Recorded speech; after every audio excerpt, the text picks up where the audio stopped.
The Nebraska Wesleyan University Sports Network, in conjunction with 5 City TV and the Great Plains Athletic Conference, presents Prairie Wolves football.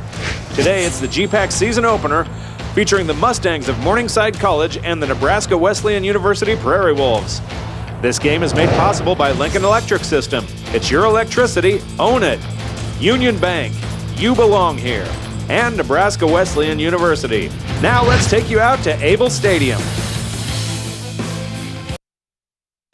To fall in the air with the cooler temperatures, and with that comes football season here at Able Stadium. It's the home opener for the Nebraska Wesleyan Prairie Wolves as they take on the third-ranked Morningside Mustangs. Hello, everyone. I'm Jeff Motes along with Lucas Mormon here on the Nebraska Wesleyan Sports Network. You know, Lucas, we'll talk more about the new jersey tops for the Nebraska Wesleyan football team here in a little bit, but we have a new look to our broadcast team this year. We'd like to welcome in our new third member of the broadcast team. That's former Nebraska running back Corey Ross, who'll be working the sidelines today. Corey? Hey, how you guys doing, man? I'm excited to be here. Glad to join the crew. What a game to start off with. We get to check out the #1 team, Morningside, and it's an exciting game to be in. I'm happy to be here.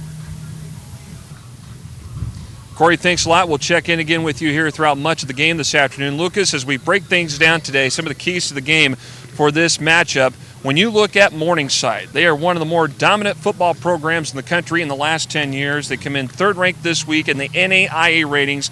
They had a big victory last week against Valley City State of North Dakota, 56-14, in which they picked up nearly 600 yards of total offense. Yeah, and a lot of that came from their running backs. Brandon Wager, 181 yards. His backup, Tyler Cavan, 123 yards. Throw that in with the senior quarterback who has 250-yard passing, 3 TDs. It's a potent offense to stop. And one thing they do defensively is stop the run. They held Valley City State to under 50 yards rushing.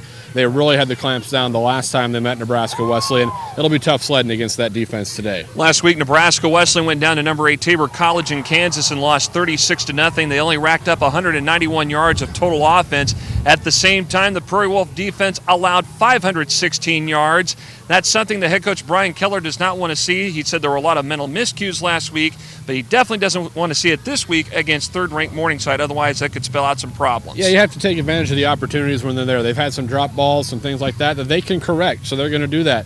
One of the bright spots was special teams. They averaged 29.3 yards on kickoff returns. They're hoping to break one of those today. Get the crowd behind them, spark some momentum, get things rolling. Defensively, they have to tighten it up. Phil Latimer and crew are going to have to try and slow down this potent Morningside attack. They're going to have to be on their A game this afternoon. You mentioned Phil Latimer, the senior linebacker, is a first-team All-American from a year ago, 2-time All-GPAC selection. That's one key player to keep an eye on today for Nebraska Wesleyan. Joining him on that defense in the safety spot in that secondary is Seth Wardeen. The Grand Island Northwest product is in his 30th career start coming into today. He's also a 3-time conference selection in the GPAC. And then on offense, the senior quarterback Tyler Francis from Lincoln Northeast had 191 career completions last year in 2013. That was a record-breaking mark for him. And look for him to be a guy that tries to command a Wesleyan offense to be successful here as much as possible. And on the other side of the ball, it's Morningside. It's the backfield where the key players to watch are. Ryan Kasdorf, the senior quarterback, threw for 3,300 yards last season. Brandon Wager, 1,200 yards rushing. And then defensively, linebacker Zach Schluger, he was second-team All-GPAC last year, 104 tackles in all. Tough team to stop overall. What about the coaches? What do they think about this matchup today? Head coach Brian Keller from Nebraska Wesleyan caught up earlier with him in the week and got his thoughts about the Morningside matchup today. Morningside is going to be fantastic. It's going to be super. You know, they're well coached. They got a great team back from a year ago. Certainly very deserving of their, preseason ranking at number 3. I think they're going to be right up there with one of the best teams in the country. And Morningside head coach Steve Ryan, Lucas, he doesn't take this game lightly either. In fact, we caught up with him during the GPAC Media Days last month and got his thoughts about this matchup for today. Always play physical football. They always play great defense. And they're always very opportunistic. And if you're not ready to play, you're not going to win. There you have it. Everything's all laid out for you today. Nebraska Wesleyan and Morningside to open up the home schedule for the Prairie Wolves at Able Stadium. A decent day for football. Sit back and enjoy it. The Prairie Wolves and the Mustangs kick off next on the Nebraska Wesleyan Sports Network. You should pick Wesleyan because it's a school that whatever you want to be in life, you can certainly do it. I wanted a small school small campus where I could be one-on-one with my professors. It's just like one big family. Not to mention the kind of education she gets is wonderful. I didn't apply to any of the schools. I know Wesleyan was the one that I wanted to come to. We want you to come join us and be a part of the Prairie Wolf family and be a part of the tradition of success. Hi, I'm Ryan with LES's Save Money, Saving Energy, and I wanted to share a hot tip about keeping warm in the wintertime. Instead of turning up your thermostat, turn on a portable space heater. After all, why heat your whole house when you only want the room you're in to be warm and toasty? Oh, that's too toasty. Don't touch that, Gracie. For more energy-saving tips like this, visit us at les.com or do a search for LES Video Vault on YouTube. We'll see you next time.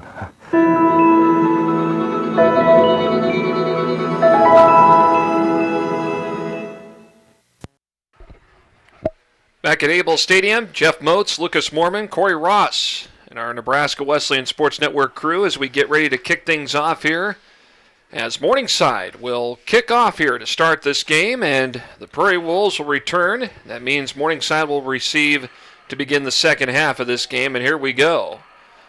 A low driving kick deep inside of the 10, and it's picked up inside the 5 and on the return. 25 here to the near side 30, breaking free down the near side and cutting around and spinning before being stopped on the return was Ryan Schneider.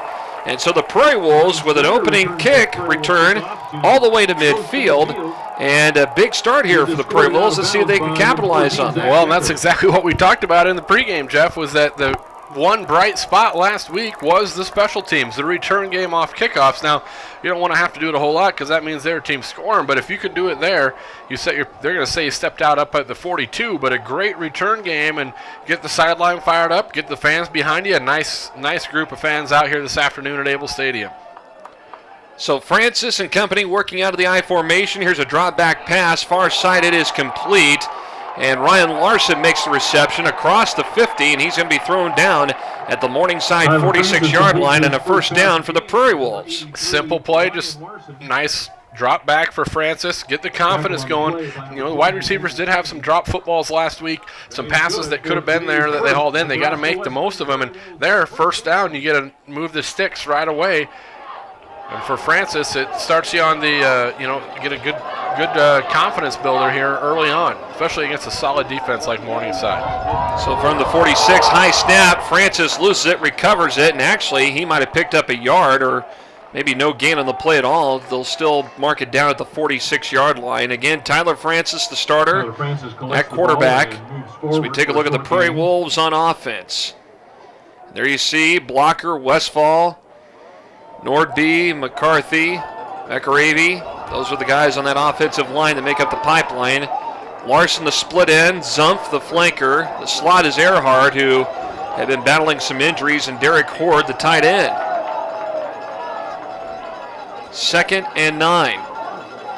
They're going to give a yard pickup on that last play for Francis as he recovered that ball. Drops back near side in the air, and it's caught around the 20-yard line.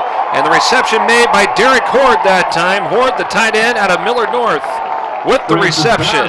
Snatched by number 87, a perfect throw from Tyler Francis that time as Horde, 6'2", goes up and able to get that one. Just a perfect over-the-shoulder throw. As you take a look at the rest of the starters there, Larson, Francis, Rustcamp will get the start at fullback. We might see Lovell and Weedle as well.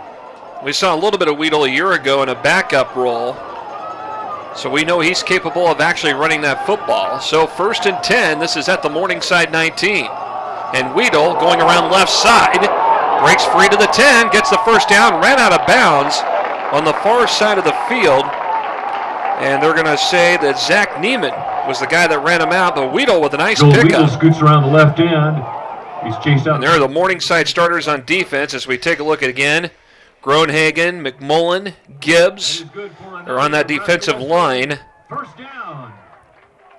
And then we look at the linebacker core, Heimer, Stofferin, Schlugger, and Gibbs.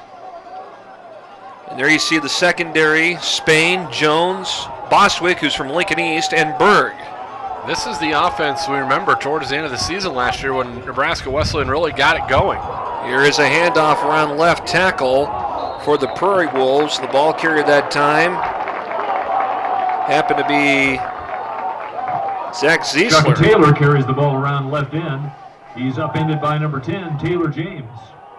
Shaka Taylor, actually, check that. He was the ball carrier that time. Remember, we do have some duplicate numbers on our roster up here, but it was Shaka Taylor that took the carry around left tackle. 2nd and goal coming up. Good tough yards by Taylor, though, over there, lowered his head, lowered the shoulder, I should say, and got down inside, if not right at the 2-yard line. So you get 7 on the board here early.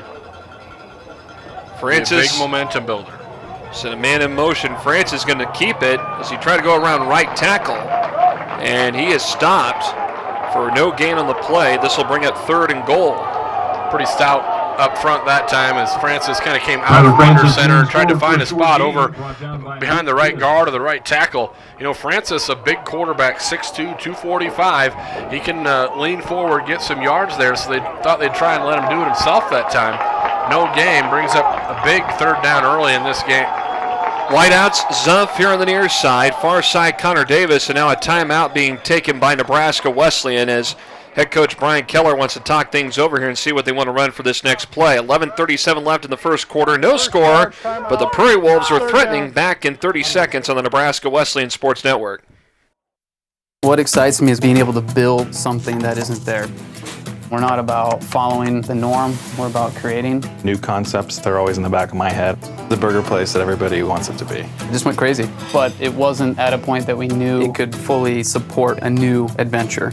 Sebastian's Table is everything I love about food. So Union Bank willing to take on a restaurant and give us a chance. We know there's always somebody there who will back us if we want to do something new. We don't want to slow down. We're ready to keep rolling. Prairie Wolves calling timeout to set up a play that they want to run here on 3rd and goal. They're from the Morningside, too. A little bit of a surprising start here with this Prairie Wolf offense. Well, something, though, we talked about, scoring opportunities do come about. They got to put points on the board. Last week they missed 2 field goal attempts, and they were in the red zone each time. You got to get touchdowns when you're down in the red zone. This is a prime example here, 3rd down. You got to see if maybe this is early on, though, 4-down territory for Nebraska Wesleyan. We'll check in with Corey Ross here in just a moment to get his point of view from what he's seeing here on 3rd and goal. Francis, handoff Weedle. Weedle gets into the end zone for a touchdown. And it looked like Zach Schlager was going to have him wrapped up. But he was able to keep Sherman bounce off and run through the 1B tackler into the end zone, and Nebraska Wesleyan with some life on the sideline here early on in this one, leading 6-0. And this is what they need to do to get that spark going. Take a look at this again. There you see the handoff from Francis to Weedle. Weedle squeezes out of a tackle, found a little bit of an opening to get into the end zone for the 6. And now the point after coming up here from Andrew Gelb. The extra point is blocked, and it will be no good. So the extra point fails, but the Prairie Wolves get on the scoreboard, and it's a 6-0 lead here for the Prairie Wolves. Let's check in with Corey Ross down on the sideline. And Corey, what'd you think on that play in terms of what Wesleyan used to get that ball into the end zone? Oh, it just looked like a lead to the left, and great blocking by the O-line. What a fast start by Wesleyan. I mean, we seeing why Tyler Francis is leading, has a record for completions for this team. That he made some big-time throws, big catches, and the guys are excited. We're excited. Way to start the game off, fellas. Back up to you, Jeff. All right, Corey, thanks a lot. 6-0 start here for Nebraska Wesleyan, and this is something that they needed to do. Well, and Corey said it. Francis, as you take a look at him here in the huddle, getting after people, but he made some big throws, and they made some catches, which last week they weren't making the catches. They were missing some easy throws. It was Coach Keller, I mean, you look at the score and he didn't feel good about it, but at the same time, there were so many opportunities he felt that they could have been so much better. That drive, they just showed they could take advantage of opportunities, and they're opportunistic, and that's something Coach Ryan brought up in his comments at Media Day. Nebraska Wesleyan is very opportunistic. They got the big return out to the 42-yard line. I gave them a short field. They took advantage. They got in the red zone. They punched it in. Now we'll see how this defense stacks up against one of the most potent, if not the most potent offenses in the NAIA. So Gelb, kick away. Here it is. End over end kick. And it's going to be picked up inside the 10 on the return. It's Niles, far side, breaks free, all the way to the 40. He's got one guy to beat, essentially, and he's ran out of bounds. Connor Niles with the return. And Kramer Raff, He's the kicker, down by number 31, was the guy Kramer that Raff. actually threw him out of bounds. Yeah, he had just the kicker to beat that time, and a nice return by Niles came all the way across the field for that right return. You see, he took it all the way over the left hash mark, and once he got to the outside, just used some jets, and really Raff does a nice job of forcing him out of bounds. So another short field, both teams with great returns to start the game on the opening kickoffs.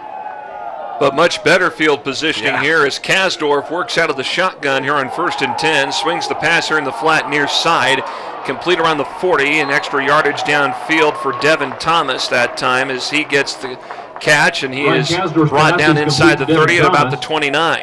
A no-huddle look for the Morningside Mustangs as we take a look at the starters from Sioux City and the Mustangs. Frank, Brummer, Stahlberg, Willer, and Bach up front, and they're a pretty good bunch up front clearing the way. You'll see a lot of those wide receiver screens like we saw that previous play. Here's Wager around right side, cuts out toward the 20, stiff arms, and finally forced out of bounds on the far side of the field. Just the zone read there. So you take a look. Brandon Wager on the carry. He's pushed out of Thomas, bounds the split by end. Vander Cooey. They got all kinds of them. You know, they graduated the NAI Player of the Year as Lindemann, Wager, and Kasdorf. You'll see Wager, he'll put up yards. But they graduated the NAI Player of the Year last year, and they're split end / wide receiver, and they just keep plugging new people in. A little bobble on the snap. Kasdorf recovers, and all of a sudden the Prairie Wolves, that allowed the defense to break through and get there in the backfield. Kalen Vandenberg, the linebacker, making the stop. There you see the Prairie Wolves on defense. And we mentioned Vandenberg on there. There's David Jennings, Lindgren. There's the All-American Phil Latimer, Max Lawrence, also on the defensive line for the Prairie Wolves. Kalen Vandenberg, as we mentioned, one of the linebackers. Brandon McGill out of Waverly, too, among them. 2nd and long here. High snap. Kasdorf hands off Wager. Wager right through a defender and plows his way right inside the 15 down to about the 12-yard line. Yeah, it looked like that time it was good wrap up there. There you see Kleberod, Bainey, Wardine, and Richards in that secondary for the Prairie Wolves on defense. And that was Kleberod that time who had the ankle tackle. And you'll see Wardine today, they move him up to a linebacker spot, shuffle a few things around to start this game, get the best 11 on the field. 3rd down, little play action rollout, toss complete to Wager. Bearhog thrown out of bounds. Looked like he got the 1st down. It's been on the spot here, Jeff. It's very close. Very close to a 1st down. And in fact, half a yard to go. Brought down by Kalen Vandenberg. Vandenberg there again. You look at up front, though, on the running plays that Morningside has ran. Again, please their keep your eyes offensive peeled line for has been getting it done. Getting a good 1-2 yard push initially. Again, no huddle. They'll just work off the wristbands. They'll read that. They'll try to overload you on one side of the field is what they'll try to do. Kasdorf going under center, man in motion. And Wager cuts out right side, gets the 1st down, takes it to the 5-yard line, found a little bit of an opening to dive ahead. And you kind of suspected that's what they were going to do, is to go to that power formation and give it to Wager on the handoff. As you mentioned, former University of Iowa football player, now playing at Morningside. It's from the Sioux City area to begin with. Big test here for the Prairie Wolves defensively. 1st and goal from their own 5. Morningside looking to return the favor. A little rollout here in the play action. Kasdorf in trouble. Surrounded, but breaks through a couple of tackles. Throws the ball. That's knocked away. Loose ball. And the Prairie Wolves said they got the football. But let's see what the officials rule. Well, it's all going to come down to whether or not that was a forward pass. Fumble on the play by Ryan like Kasdorf. Take a look here. He goes to throw. I would say that's probably going to be ruled an incomplete pass. Correction, the play has been ruled an incomplete pass. I think that's the right play as you saw the replay there. arm was definitely going forward. Now I suppose it comes back to that tuck rule like in the NFL. Was he trying to stop and bring it back in? What happened? But either way, good pursuit there. Latimer was there. Good coverage in the secondary as they tried to get the tight end to the back of the end zone. Wager breaks a tackle, cutting out left side, has one man to beat, gets into the end zone. Touchdown, Morningside. I tell you what, Brandon Wager from Morningside carries the ball into Thomas the end zone. Touchdown simply Mustangs. leveled Seth Wardine, who was coming in from his linebacker spot to make that run by Wager happen. Take a look here, right on the corner, right there. A great crackback block that time by Thomas to get Wager into the end zone. Wager owes Thomas one there. He sprung that play. Here comes the point after. The kick is up from Zach Decker, and it is good. So the Mustangs strike back, and they now take a 1-point lead with just over 9 minutes left. 7-6, Morningside, here on the Nebraska Wesleyan Sports Network. What excites me is being able to build something that isn't there. We're not about following the norm, we're about creating. New concepts, they're always in the back of my head. The burger place that everybody wants it to be. It just went crazy, but it wasn't at a point that we knew it could fully support a new adventure. Sebastian's Table is everything I love about food. So Union Bank willing to take on a restaurant and give us a chance. We know there's always somebody there who will back us if we want to do something new. We don't want to slow down. We're ready to keep rolling. Back at Able Stadium, Jeff Moats, Lucas Mormon, Corey Ross, our entire Nebraska Wesleyan Sports Network crew here with you today for the home opener for the Nebraska Wesleyan Prairie Wolves. And we do have more Prairie Wolves football coming up for you here this year. 4 home games altogether, 1 road game. Of course, today's game here at Able Stadium. 2 weeks from now, Northwestern will be in town. And then we go to Crete for the 100th meeting between Nebraska Wesleyan and Doane. And then we'll have Nebraska Wesleyan and Concordia here. And then we wrap up the television coverage for the season on November 1st here against Dakota Wesleyan in Lincoln. Should be a fun one out in Crete as well, as we get to travel down there and cover the 100th matchup, all knotted up. Here's the kickoff. Deep goes kick back that into the time. end zone for a touchback. Ryan Schneider. Kickoff sails through the back of the end zone. Prairie Wolves take over Right off his 20 yards, hands, and it 25 goes right into the back of the yards. end zone and out for the touchback. See if that Nebraska Wesleyan offense can pick up where they left off. They did it with a nice little mix of run and pass, but most of it was via the arm of Tyler Francis. Hit his tight end out there on a nice little fade route. See the NWU in the jerseys this year. That's fairly new. I mean, these are new uniform tops that they have. New apparel deal with Adidas this year for Nebraska Wesleyan. Weedle gets the pitch on 1st and 10.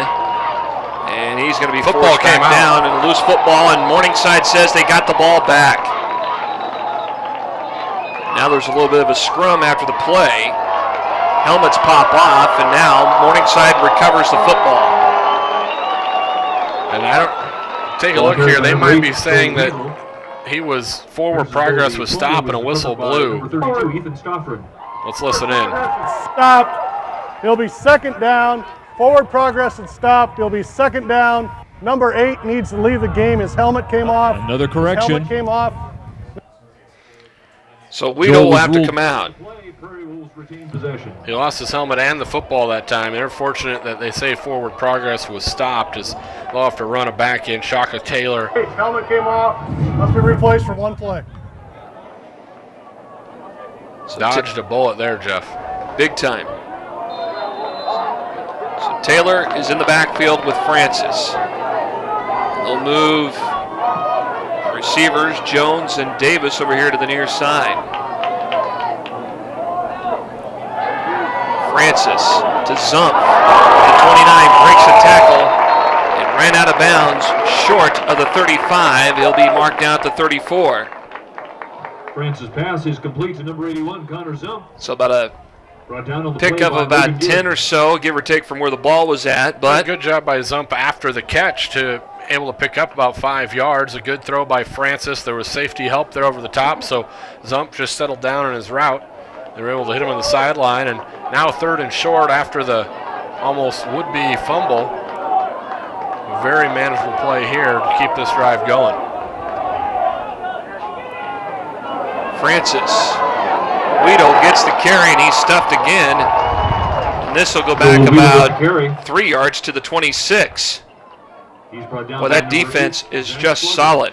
Yeah, and the front three up top, then they walk a linebacker up in there as well. Nick Lovell was in there at fullback that time, so he is giving it a go, but he was trying to find someone to block, but there was no one there as everyone shot a gap, and he was unable to pick up a blocker and let Weedle get those yards. And, you know, twice now when Weedle's come off, he's looked a little bit of a hitch in his giddy-up.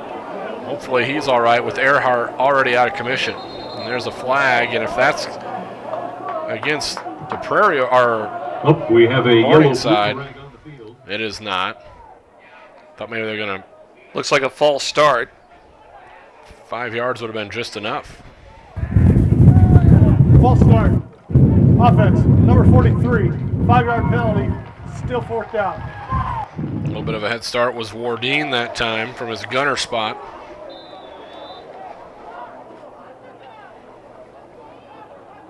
So they'll re-punt, and Gelb is back.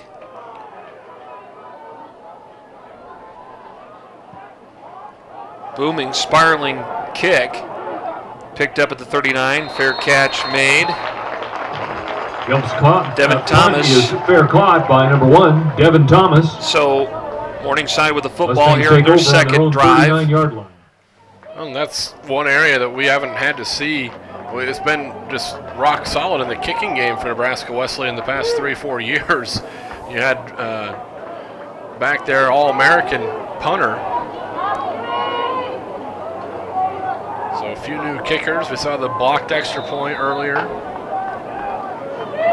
7 minutes to go, just over 7 minutes left in this first quarter. And the quarterback Kasdorf out of the gun. Quick drop back pass, it is complete. Around the 48 and across the 50, enough for a first down. And the reception made by Jason Vanderkooy.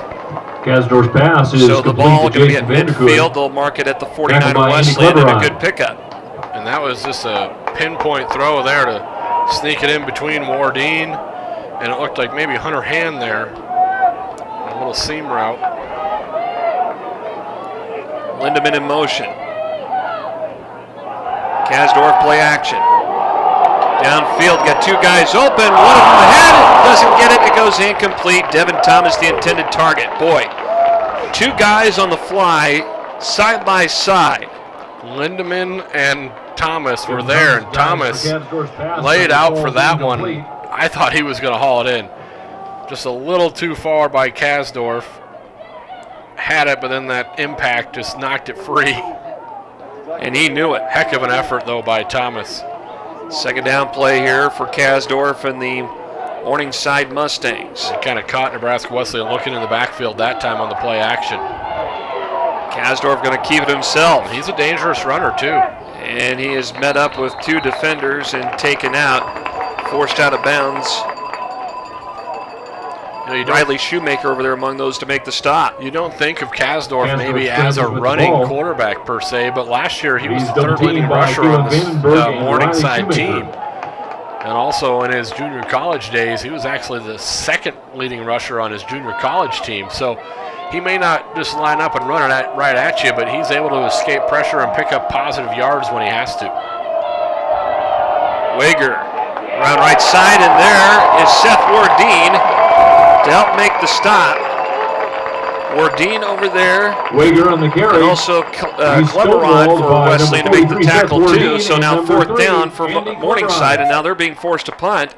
And that's a good sign. Well, good job of stringing that play out. The defensive linemen did a nice job not allowing Wager to get upfield. The linebacker is able to fill their spots, force him outside. Wardeen up from that linebacker hybrid safety spot he's playing, along with Cleverod. Here's the punt from Decker. Gonna let it bounce, and this could be trouble, and it goes out of bounds.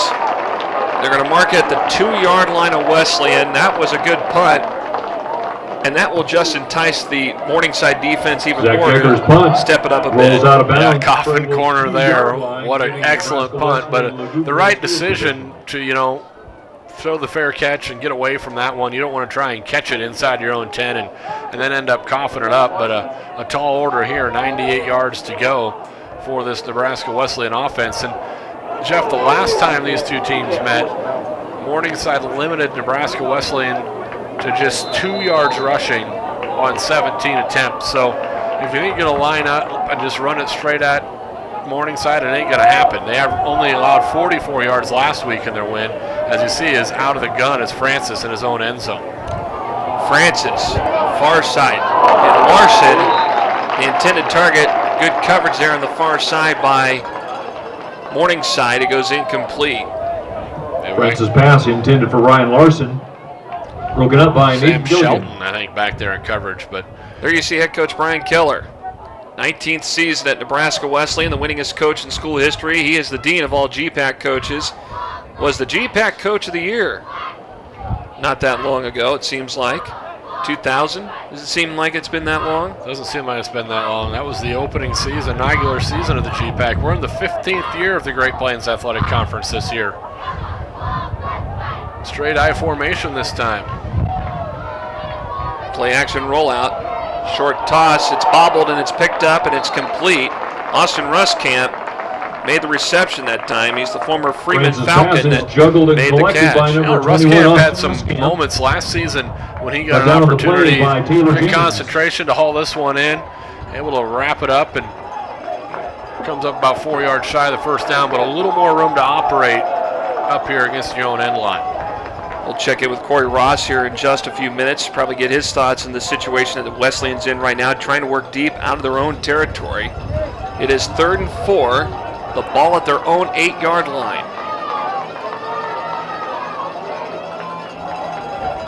Francis out of the gun. Drop back pass, and now what do we got here? It looks like penalty flags coming out. Not real happy. Pause for a flag on the play. Front line up there is Aaron Bainey, it looked like. Yep.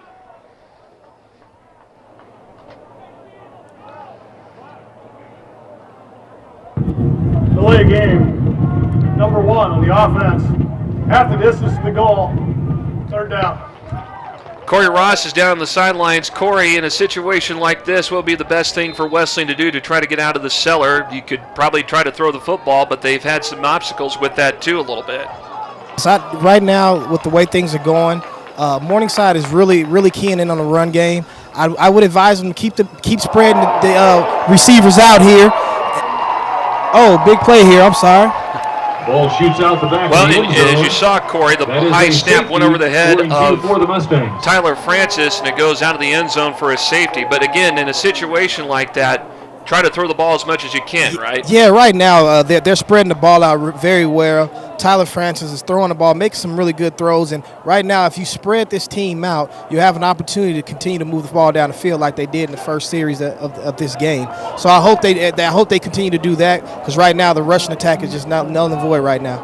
All right, Corey, thanks a lot. And again, that Mustang defense coming through there, they pick up a safety, they go up 9-6. Well, exactly what Corey said to try to do. They were going to try and spread them out that time. Francis was in the gun. He had 3 receivers one way, 2 the other. They were going to try and get those 6 yards and by spreading them out. But the snap, again, Coach Keller said, don't hurt yourself. That was one of his things in the pregame. That's an avoidable error right there. I mean, yes, the Morningside defense had him backed up, made some big plays. However, the snap over your head, that's controllable. That's a you thing, and that's what he has to be disappointed with again right now, because it's another chance that they shot themselves in the foot, so to speak. So the Prairie Wolves will have to kick away. Andrew Gelb will do the honors here as they get set here. And they'll have to kick. It's a punt that will go inside the 40. Going to be picked up and jumped on inside the 35 at about the 33-yard line. That time it was Connor Niles who jumped on top of the ball. So no return attempt whatsoever for Morningside. But this offense has picked up some steam. The defense, I think, more than anything for Morningside has really made a statement. Now it's Wesleyan's turn to do the same thing. There you see Phil Latimer looking to try to create some big plays defensively. Well, they forced a punt last time. They strung out Wager a few times, but there's just so many weapons here. Kasdorf and Wager are just two of them. Devin Thomas in his split end spot, and other wide receivers that really have been playing behind some of the stars in this offense. Wager takes the carry. So he takes it from the 33 to the 38-yard line, a 5-yard pickup for him. Second down coming up. There you see Steve Ryan. Number 23, 13 seasons at Morningside, 10 consecutive appearances in the playoffs. He's got 4 GPAC championships. He was the NAIA Coach of the Year just 2 seasons ago. Wager in motion on a jet sweep right side, and he is taken down, tripped up on the play by Kleberod, the sophomore coming in to make the stop. We've called his name a few times this afternoon already by number for 3, Andy Kleberod, sophomore out of Ralston. Watch a nice job here. Because Wager's not an easy man to bring down. Wager steps in there 5'11", 210, and with some speed. They tried to use it on the jet sweep. Kleberod outside contained, took care of it nicely. And spread it out here on third down. Kasdorf over the middle at the 40. Pass complete. 45-50 down the far sideline. Shoemaker coming to the rescue and taking down the receiver that time, Michael Whitehead, who made the catch. Good placement that time by Kasdorf. Take a look at this again. And one of the things, he had time to throw. Just a little drag route over the middle. Picked up a block. Almost used the official as a blocker as well there. Able to get open. Big game. Big plays from this Morningside offense. Kasdorf swing past Thomas in the flat left side. Tries to stutter step a little bit, but it's a barrage of Prairie Wolves that come over. And Aaron Bainey, Seth Wardeen over there, Hunter Hand over there too. We saw 3 or 4 Nebraska Wesleyan players there, and that was one of Coach Kroom's keys of the game. You need to get as many hats to the ball as possible. They have so many playmakers. You got to eliminate the big play. We just saw one, but that time they'll try and quick hit you with that little wide receiver screen on the outside, or almost just a long handoff. They'll try and create that mismatch. If they think they have you overloaded, they'll go there without hesitating. Kasdorf bobbles up, recovers, pass, 10-5, touchdown, Lindemann. Caught that pass on a 31-yarder downfield. For a Mustang touchdown. Well, they caught the defensive backs and the linebackers again looking in the backfield on the run, and you can't blame them with a back like Wager there on the bobble, and then everyone's probably got a little excited and running all alone down the sideline, able to take it in easily.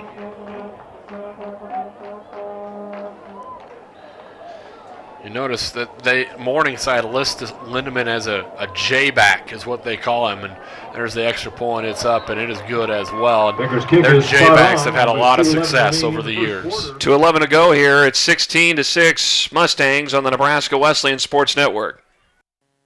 You should pick Wesleyan because it's a school that whatever you want to be in life, you can certainly do it. I wanted a small school, small campus where I could be one-on-one with my professors. It's just like one big family. Not to mention the kind of education she gets is wonderful. I didn't apply to any of the schools. I know Wesleyan was the one that I wanted to come to. We want you to come join us and be part of the Prairie Wolf family and be a part of the tradition of success. Good contingent of fans from Sioux City or surrounding area making their way down to Lincoln today to watch this game. There you see the schedule. We mentioned this earlier. This is a very difficult schedule coming up here for Wesleyan here in the next month. They were at number 8 Tabor last week. They were shut out, down 16-6 in this one to Morningside. You get a little bit of a break with Briarcliff before Northwestern is back here next week. Then you got Doane and Concordia the following 2 weeks. Then you got Dordt, Dakota Wesleyan, which is the final broadcast that we'll have here on the TV. And then Midland and Hastings to wrap up the regular season. Yeah, you look at the GPAC top to bottom first week, you saw some scores that maybe surprised you. Concordia went down. They had a solid season last year. They beat a Sterling team that was ranked 15th in the nation. They host Hastings, who absolutely routed their opening week opponent in Kansas Wesleyan. And on the return, it's Schneider, and Schneider is taken down hard inside the 15. And there's some laundry on the field as well. Yep. But then we mentioned Midland. How about this? They upset then number 24 Peru State. In the season opener last weekend. A couple seasons ago, Midland was right in the thick of things in the NAIA standings. They sort this one out. And they're still talking about what the issue is. Let's get the ruling.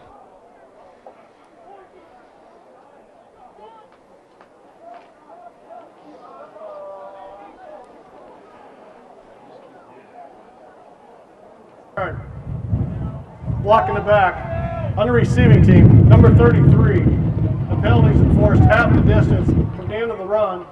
First down. So that penalty against Riley Shoemaker. And the Prairie Wolves will start from their own 8-yard line. 1st and 10. With just over 2 minutes to go here if you're just joining us here on the Nebraska Wesleyan Sports Network, first quarter of action. Weedle gets the handoff, and he is quickly wrapped up and stopped immediately on that play by Luke Gibbs. Weedle with the carry. It's been back-to-back possessions here with just your playbook so limited as you're up against your own end zone the entire time. They were pinned down at the 2 on the last time after the punt, and now with the block in the back, and now a loss of 3 on the play, you're right up against it again. And the other thing, too, like Corey Ross mentioned here a little bit ago, why not throw the ball? Try to throw the ball. You've had some success throwing the ball. Davis and Corey Jones are the wideouts that shift over to the left side. And Francis looking to throw. Zumpf gets it, tries to get it, goes incomplete, no flags thrown.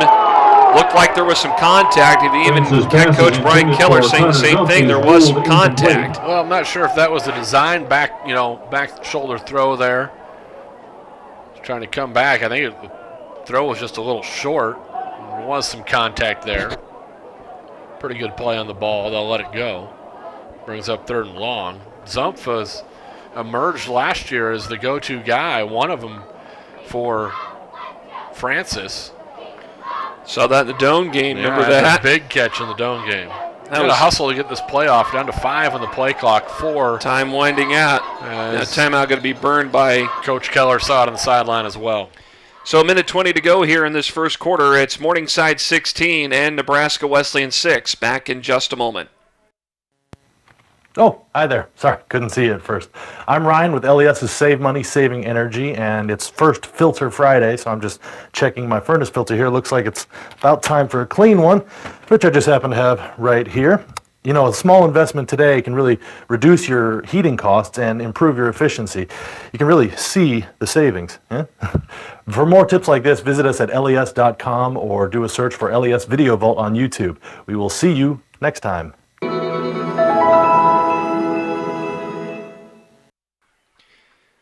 Well, considering it's a very nice day in Lincoln, still a good crowd here for this one this afternoon. For number 3, Morningside in town to play Nebraska Wesleyan. The Prairie Wolves starting to struggle a little bit here, down 16-6 here with 1:20 left in the first quarter. And now they had to burn a timeout to get situated. This is a 3rd and long. Zumpf in motion. Francis looking to throw to the near side, and it goes incomplete, and the flag is thrown, and there is some contact. Another flag coming in as Connor Zumpf was the intended target, and there was contact made by Jesse Hendricks of Morningside. Let's see it again. Francis trying to put it in the direction, kind of right between, but yeah, just wasn't able to get through the defender that time. Zumpf wanted to make a break on the ball, was unable to. Obvious interference, flags came out, and this will keep the drive alive. Pass interference. Defense, number 22. A penalty occurred inside of 15 yards, 14 yards at the spot. First down. So the Prairie Wolves get a break. They'll move the ball to the 18. That gives him a little bit of breathing room to work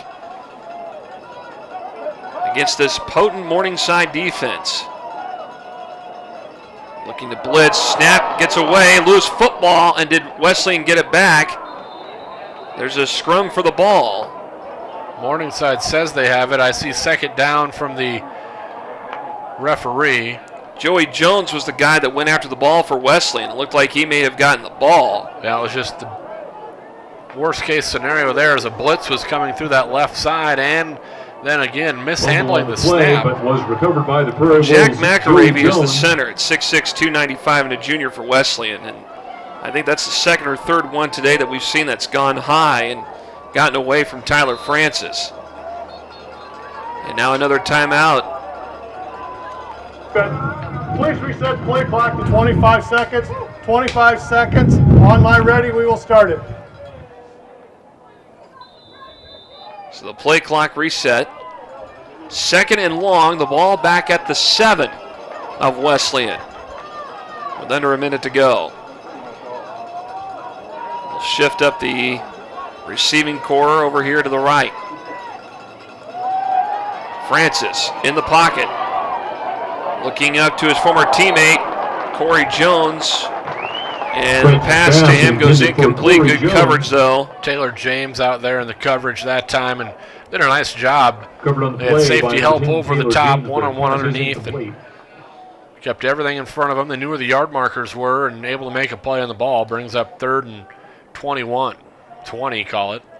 Well, Jones and Francis very familiar with their football ability because both played high school together at Northeast, just up the street from here, and then over here now at Wesleyan. But not a bad look, though. Corey Jones has been kind of a reliable receiver to rely on here in the last couple of years for Francis. Another high snap. Francis gets it. He has to grab the ball, and he protects it as he falls to the turf. Another high snap again. Austin Ackerman will get credit for a sack, or excuse me, Nate Kravanich will get credit for a sack there, but really it's those snaps, as you said, Jeff, has more been the issue than anything. So I wonder if Timeout. Morningside. there might be a change in things with the offense for Wesleyan the next time they have the ball. 36 seconds on the clock, please. Timeout on the field taken by Morningside. We'll step aside with them as well. Back after this on the Nebraska Wesleyan Sports Network. My first exposure to agriculture was my grandpa's farm. I just had a passion for it from the beginning. Hard work wasn't just talked about when we were growing up. It was done. The animals had to be taken care of. There's a pride in being able to say, those are our livestock. We know we're young, but Union Bank has given us a chance. We want to leave our son the legacy of family working together and working hard. Anything can be a lot of work, but when you find a passion, it's not near as hard. 36 seconds to go. First quarter here at Able Stadium.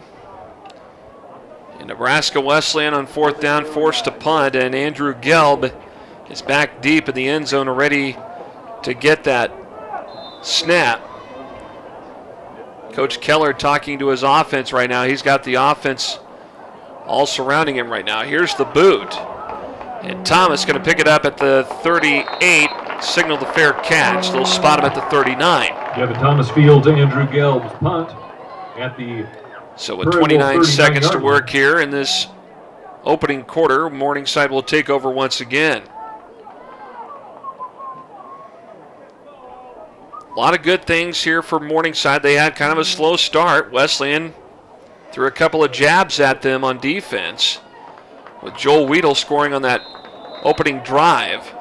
And since then, Morningside has picked up their A game a little bit, and they've turned up the heat on the Wesleyan defense. From the 39, Wager in motion. Kasdorf looking downfield. Got Thomas, gets it in the end zone. Touchdown, Morningside. What a play. Kasdorf's pass is complete to Devin Thomas for a Mustang. 39-yard strike. Wager out of the backfield kind of drew the attention as they both ran go routes down the side, but Thomas has got just exceptional speed, and he got over the top of the defense here. Watch this.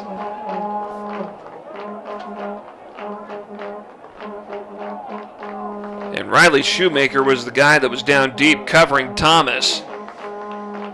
So at 24 seconds, Morningside strikes again. They now lead it 22-6. And now Decker will attempt the extra point. Now for Wesleyan, it's gut check time. And the kick is up, and it is good. 24 seconds left first quarter. 39-yard scoring strike. Kasdorf to Devin Thomas. 23-6 Morningside. Back in a moment.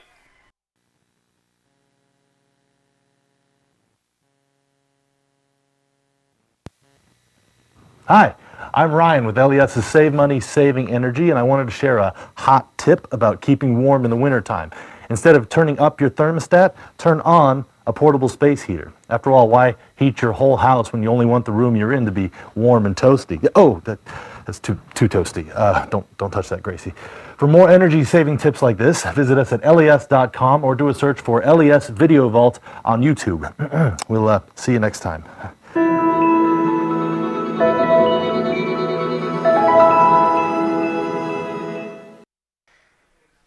23-6, Morningside with the lead. 24 seconds left in this first quarter. Corey Ross will check in with him right now. Corey, this Morningside offense is just unbelievable. They've been able to run the ball, and more importantly, they've been throwing the ball very well this afternoon. Yes, they're just getting great field position. And I just overheard Coach Keller talking to the offense, trying to get those guys excited and getting those guys to understand that they can play with these guys. And when you judge from the first series, where they came down and scored, was up 6-0, right now what's killing them is the quarterback-center exchange, the snaps, and having terrible field position. So right now, coaches talk to the offense. They're pumped up. It looks like they're excited to get ready to go, and we'll see what they can do on this series here. And one more thing, Corey. What do you do about that center quarterback exchange? I mean, it like you said, it hasn't been working well for them. What's the best solution? Well, the best thing you can do is just kind of calm down the center. Travis has got to take over as the captain of that offense and talk to his center and let him know, hey, calm down. We know you have a great D-line in front of you right now. Let's focus on making sure I get the ball and let the play happen. And that's all they have to do today. Point well taken. Thanks, Corey. Wesleyan with the football at their own 17, 1st and 10. Francis to Zumpf in the flat, makes the catch. Gets a decent pickup of about 8 on the play to the 25. You know what, Jeff, though, that's exactly how they started the first drive of the game. They came out, nice little short pass, build some confidence, get a completion. Now you have 2nd and 5. You got a few more plays available. You don't have to worry about playing from behind the entire time here, as we'll see if they get a playoff to finish out this first quarter. And I think they're going to let the time run out as time runs out in this first quarter, and the Prairie Wolves will have the ball 2nd and 4 from their own 23 when play resumes to begin the second quarter in about a minute's time. It's 23-6, Morningside ahead of Wesleyan on the Nebraska Wesleyan Sports Network. You should pick Wesleyan because it's a school that whatever you want to be in life, you can certainly do it. I wanted a small school, small campus where I could be one-on-one with my professors. It's just like one big family. Not to mention the kind of education she gets is wonderful. I didn't apply to any of the schools. I know Wesleyan was the one that I wanted to come to. We want you to come join us and be part of the Prairie Wolf family and be a part of the tradition of success. What excites me is being able to build something that isn't there. We're not about following the norm, we're about creating. New concepts, they're always in the back of my head. The burger place that everybody wants it to be. It just went crazy, but it wasn't at a point that we knew it could fully support a new adventure. Sebastian's Table is everything I love about food. So Union Bank willing to take on a restaurant and give us a chance. We know there's always somebody there who will back us if we want to do something new. We don't want to slow down. We're ready to keep rolling.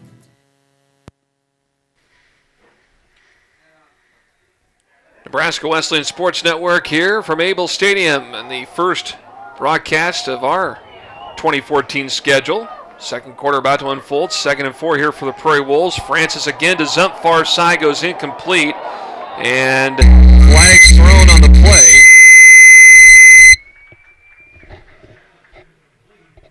And let's see what the flag is all about. Well, I think that there was a little too much grabbing going on down the sideline as Zumpf I believe it was Zumpf. No, tried to get free. It was Zumpf, actually. It was Zumpf, but there's a few too many hands, maybe a defensive hold out there. Let's listen in. Pass interference. Defense, number 20. It's 15 yards from previous spot, automatic first down. That's the second time Xavier Spain that time whistled for pass interference. But that's the second time that's been committed today by Morningside. The other one happened with Jesse Henricks late in the first quarter. So that offense comes out, maybe a little more confidence here, taking a shot downfield as they did early in the game. Francis to Jones. Jones with a nice little catch and a little bit of a pickup. Coach Keller and company will take that 5 yards on first down every time. It's a long, that's a tougher throw than you think from Francis when he's under pressure like that. But again, now you have that option. You've seen it, and Corey hit on it. They need to spread them out. They're going to have success if they spread this team out more so than trying to run right at them. They walk a linebacker again up on that line, almost a 4-man front. Zumpf and Larson on the wideouts far side. And now Francis lost the ball. Well, that one, snap was pretty good. I think it was more so Francis because he saw the rush coming at him. Exactly, I was going to say. I think he was thinking about more so trying to get out of danger instead of actually getting the ball. Take a look. It was a little off to his left, though. Able to fall on it, but a quick blitz coming up the middle as well. So back at the line of scrimmage, the original line at 3rd and 10. From the Wesleyan 38 as they break the huddle. And Darius McMullen, David Groenhagen, Luke Gibbs up there on that defensive front are causing fits right now for Jake McAvery. Francis, far side, and it's picked up, almost intercepted. It goes incomplete. It first went right through the hands of Logan Gibbs, and it was almost picked by Xavier Spain. Bringing out the punting team. Really, right there. Becoming a good defender was Connor Zumpf. Brings up another punt.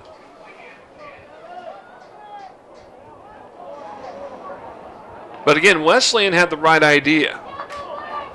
And now Morningside, their secondary starting to key in on what they're trying to do. Gelb with the punt.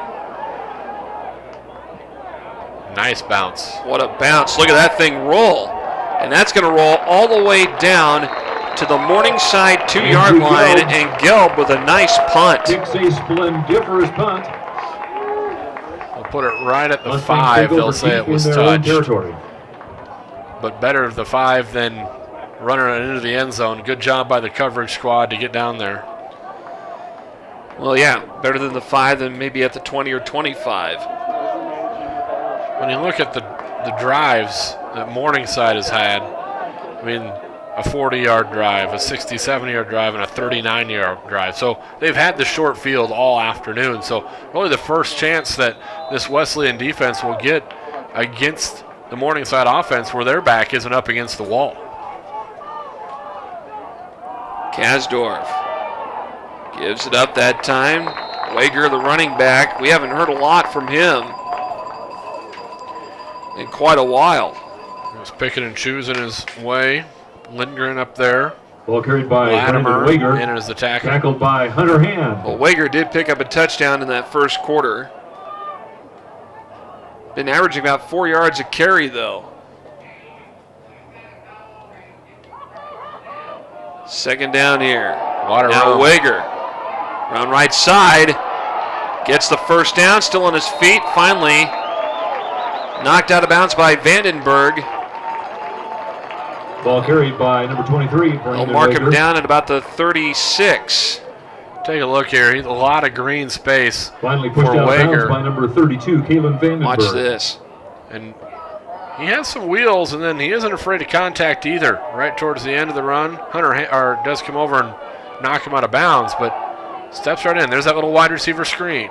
Thomas got the catch that time. He was sandwiched up between Richards, Hunter Hand, and Aaron Bainey that time. To Devin Thomas. Thomas is the one that like to run that too. If they think they have numbers over there, they're content letting him try and make something happen with his speed and his ability. Pickup of 8 on that last play. 2nd and 2 here for the Mustangs. From their own 44. Swing pass complete. Over here on the near side, first down. Reception made by Michael Whitehead. Is complete to number 19, Michael Whitehead. Whitehead takes it across the 50, stopped at the 49 of Wesleyan. Whitehead a nice target, 5'11", 170. Out of Lamar's, Iowa. It's tough to know where they're going to go with it. Kasdorf, the technician there, they think they have numbers again. That time it didn't work. It was a pass in the flat far side. Wardine over there to help make the stop. And again, the reception made by Whitehead. Kasdorf's pass complete again to Michael Whitehead. But they're going to move it back to the 49 of Morningside, so a 2-yard loss essentially. 11.5 to go here in this first half. Wesleyan down, as you see, 23-6 to third-ranked Morningside. Kasdorf out of the shotgun. Looking to spread it out. Far side, complete to his tight end that time. John Hauswald was made the reception. He's the junior out of Sioux Center, Iowa. This time to number 84, John Hauswald. Kasdorf, just a nice delivery on every football he throws. Kalen Vandenberg. Well, so far he's already thrown for 128 yards. 7 of 9 completions in the first quarter. That's not bad. 3rd and 4. Wesleyan defense needing to come alive here on this play. Kasdorf looking to throw. Got an open man downfield. It looks like it's Thomas who makes the catch into the end zone. Touchdown, Morningside.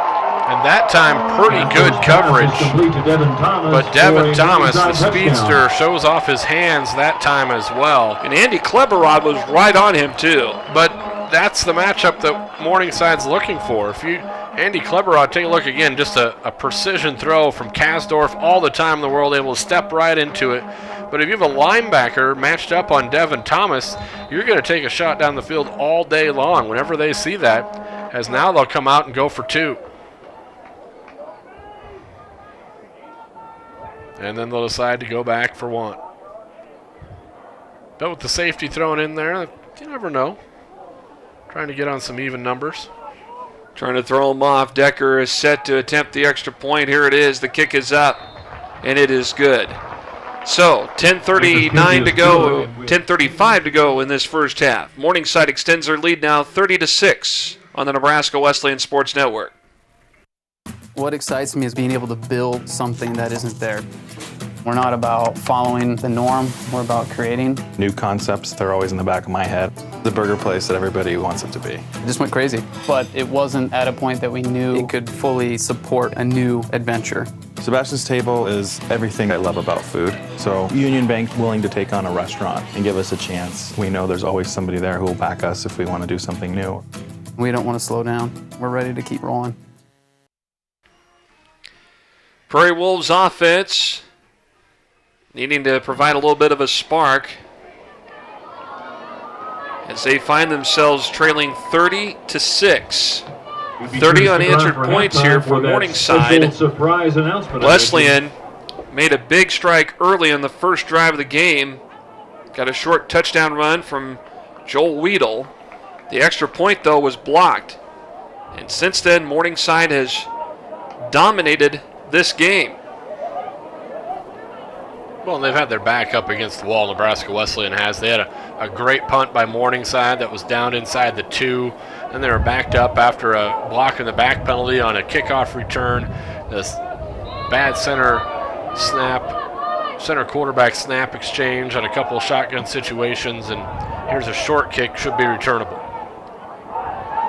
And it's Hand, who's one of the upmen, who gets the football and has a short return to about the 29-yard line. The kickoff. He's tackled by number 31, Skylar Bauer. But now if you're the offense, there's a lot of soul searching that you need to do. You still got plenty of game time left. I mean, don't think for a minute you're down 30-6 and it's all over with. I mean, you can't think that way. I mean, that takes away your entire confidence level. Well, and at the same time, you were able to come out and move the ball in that first drive. It's just about making some catches, getting a big play here and there, and getting a spark going. Francis and Weedle, the handoff. Nope, Joey Jones that time. That Morningside defense, led by linebacker Logan Gibbs, makes the tackle. Gibbs and Darius McMullen up front at 6'2", 275. Number 39, Logan Gibbs. He was in the backfield before that play had a chance to develop. An offensive line feeling that pressure, and they're doing all they can to stop that rugged defense of Morningside. This is 2nd and 11. And now a classic I formation. Pump fake by Francis. Far side reception is going to be incomplete, actually. Looked like there might have been a one-handed catch that time. It was a double move that time with the pump fake. Schneider with a little wheel route. Had his hands on it. Take a look. Right there. Pretty good ball by Francis that time, and that's another one of those dropped balls by the receivers that Coach Keller talked about last week. They had some opportunities. Those miscues, something that he talked about prior to this game and talked about after last week's game with Tabor College. Was a flag on that play, I think. Or I think maybe they had the wrong football. Nope, they're marking something off. I didn't see any laundry. We haven't got an initial. Pass interference. Offense, number 86. A penalty's half the distance. Repeats, second down. Well, there you go. Snuck one in on us, Jeff. So it was Sam Isaacson, I believe that was the receiver that made the pass interference.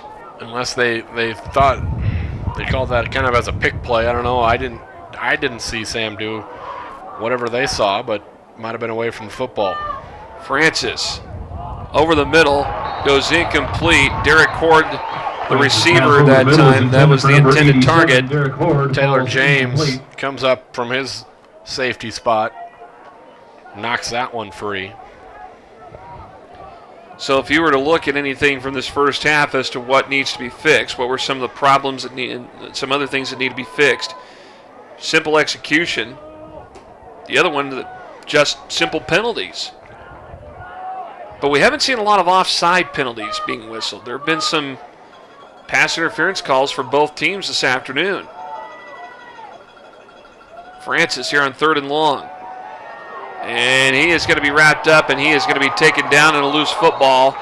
And they're going to say the ball was already down. So 4th down coming up, and the punting unit will come out for Wesleyan. The pocket has been collapsing quickly the last couple drives here on Francis. He tries to get out of there. With some help from he was definitely down. Yeah, he was already down. Out. Brings up 4th down for the Prairie Wolves. Either way, a tough situation again for Gelb. Francis a little hobbled as he comes to the sideline. Well, Gelb is back deep in the end zone. Here's the punt. Nice booming kick. Thomas is dangerous. At the 47, down into Wesleyan territory. And finally tackled around the 35, 36-yard line of Wesleyan. That's where the next drive will begin for Morningside. In short field for the Mustangs here. And there have been many possessions today where their offense has started with the short field. Very rarely, maybe 1 or 2 times that we've seen drives from Morningside where they've been deep in their territory.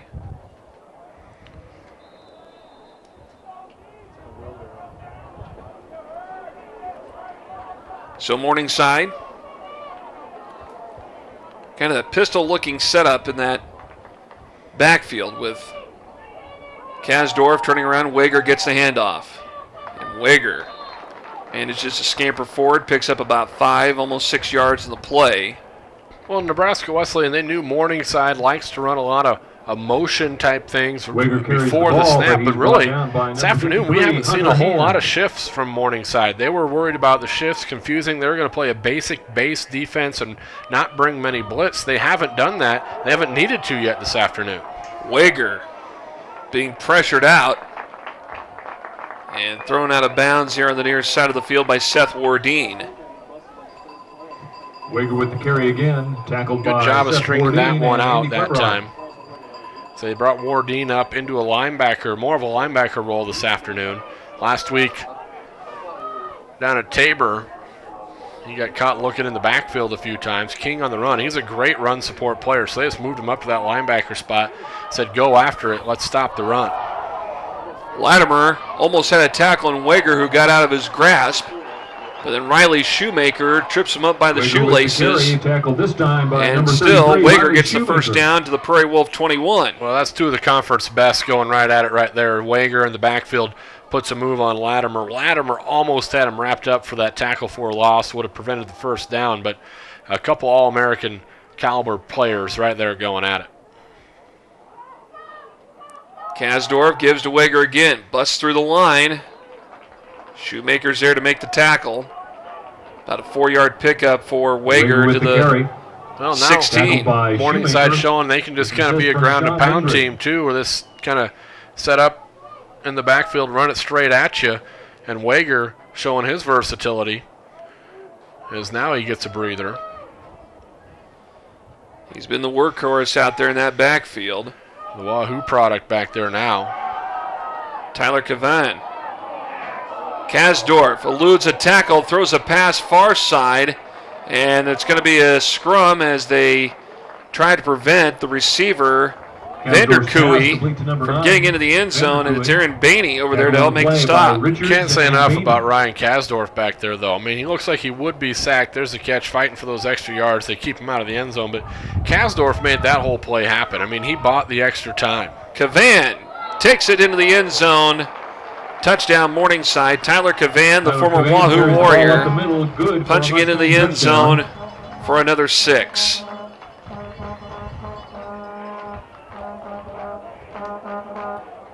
And it's 36-6 with 6:50 to go here in this first half. Well, and you looked at that schedule, you know, you open with a couple ranked teams. Then Briarcliff, Northwestern's been a perennial power as the PAT is up and good. It doesn't get any easier as you go through the GPAC. GPAC is loaded this year with some great talent. 37-6, Morningside up. 6:50 to go in the first half. Back in just a moment. Hi, I'm Ryan with LES's Save Money, Saving Energy, and I wanted to share a hot tip about keeping warm in the wintertime. Instead of turning up your thermostat, turn on a portable space heater. After all, why heat your whole house when you only want the room you're in to be warm and toasty? Oh, that's too toasty. Don't touch that, Gracie. For more energy-saving tips like this, visit us at les.com or do a search for LES Video Vault on YouTube. We'll see you next time.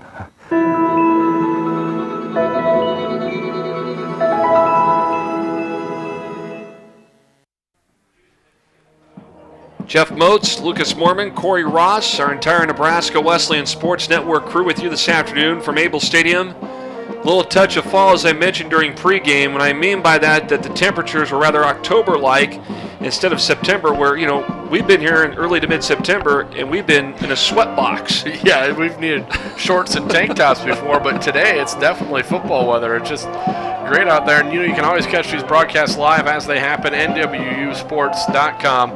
That's your home for everything Nebraska Wesleyan sports. We're pleased to be able to provide them with the broadcast. You can watch it live as it happens online at NWUsports.com. And you can catch the tape-delayed broadcast on television on Time Warner Cable's Channel 80. That is the access channel that you can see the Nebraska Wesleyan Sports Network.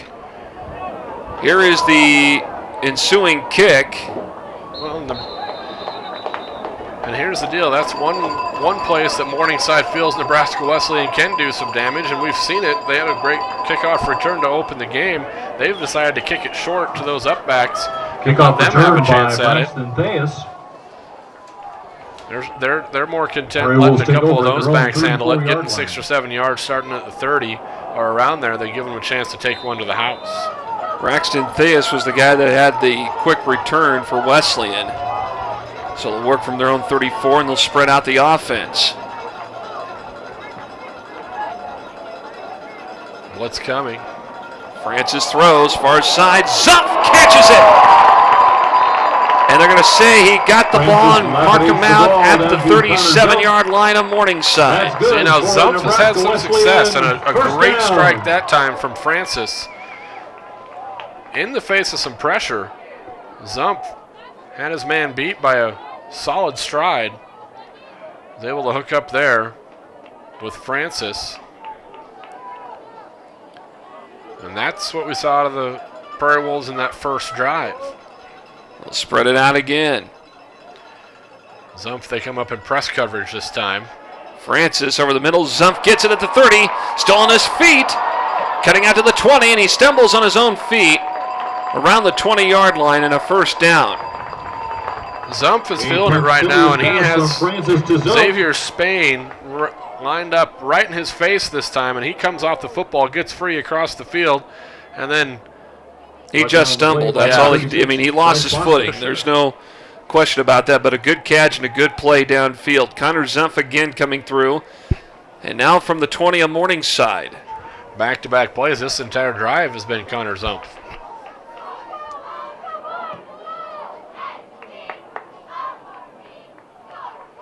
Francis. This time a handoff, stumbling his way through that line is Shaka Taylor, the running back. Taylor takes it to the 14, gets a 6-yard pickup on the play. Nice little pickup for Taylor. Up the middle. Tackle on the play. Taylor's automatically on the GPAC All-Name team. The running back named Shaka. I think there's a couple other All-Name team players that even got brought up at Media Day, believe it or not. The coaches had a little bit of fun with it when they all came down to Lincoln here at the Cornhusker Marriott.